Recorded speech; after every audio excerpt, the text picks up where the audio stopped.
రాజగోపాల్ రెడ్డి వ్యాఖ్యలపై మంత్రి కోమిటిరెడ్డి వెంకటరెడ్డి స్పందించారు. రాజగోపాల్ రెడ్డికి మంత్రి పదవి ఆఫర్ చేసినట్లు తనకు తెలియదన్నారు. మంత్రి పదవి ఇచ్చే పరిస్థితుల్లో కానీ ఇప్పించే పరిస్థితుల్లో కానీ తాను లేనన్నారు కోమిటిరెడ్డి వెంకటరెడ్డి. అంటే నేను మంత్రి పదవి ఇచ్చే స్టేజ్లో ఉన్నాను. నేను మద్దతు కాదు, ఇది జాతీయ పార్టీ. జాతీయ పార్టీలో కొన్ని సిస్టమ్, దాని ప్రకారం పార్టీ అగ్రనాయకత్వం నిర్ణయం తీసుకుంటుంది. సీఎం గారి అభిప్రాయాలు తీసుకుంటారు. ముఖ్యమంత్రిగా సీఎం గారు మంత్రివర్గాన్ని నియమించే అవకాశం కేంద్ర జాతీయ పార్టీ కాబట్టి ఇక్కడ వాళ్ళ పర్మిషన్తో ఆయన చేయడం జరుగుతుంది. అందులో మా ప్రమేయం కానీ ఎవరి ప్రమేయం కానీ ఉన్నదల్లా. అది ఆ విషయం నాకు తెలియదు. అప్పుడు మాట ఇచ్చిన సంగతి మా ముందులో మాట ఇయ్యారు కదా. నేను ఇప్పుడు వాళ్ళు మాట ఇస్తే సంతోషమే, ఇస్తే సంతోషపడతాం. కానీ కేంద్రంలో అల్టిమేట్గా హైకమాండ్ సీఎం గారు కూర్చొని నిర్ణయించే అంశాన్ని నన్ను అడగడం కూడా మీరు తప్పు.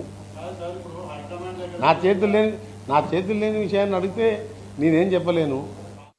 రాజగోపాల్ రెడ్డి వ్యాఖ్యలపై మంత్రి కోమిటిరెడ్డి వెంకటరెడ్డి స్పందించారు.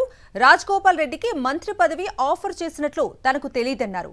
మంత్రి పదవి ఇచ్చే పరిస్థితుల్లో కానీ ఇప్పించే పరిస్థితుల్లో కానీ తాను లేనన్నారు కోమిటిరెడ్డి వెంకటరెడ్డి. అంటే నేను మంత్రి పదవి ఇచ్చే స్టేజ్లో ఉన్నాను. నేను మద్దతు కాదు, ఇది జాతీయ పార్టీ. జాతీయ పార్టీలో కొన్ని సిస్టమ్, దాని ప్రకారం పార్టీ అగ్రనాయకత్వం నిర్ణయం తీసుకుంటుంది.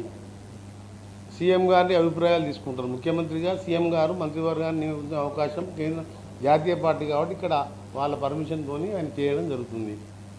అందులో మా ప్రమేయం కానీ ఎవరి ప్రమేయం కానీ ఉన్నదల్లా. అది ఆ విషయం నాకు తెలియదు. అప్పుడు మాట ఇచ్చిన సంగతి మా ముందులో మాట ఇయ్యారు కదా.